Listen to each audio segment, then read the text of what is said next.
සඳ යාත්‍රා කළා වගේ මතකයි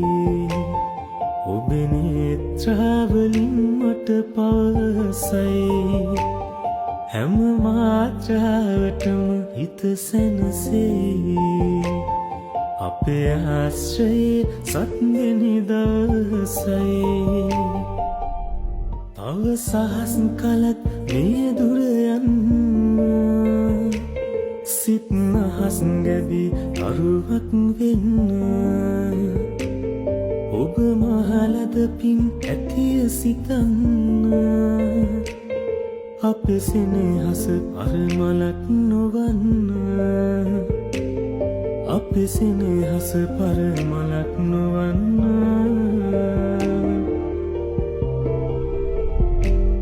සඳ යාත්‍රා කළා වගේ මතකයි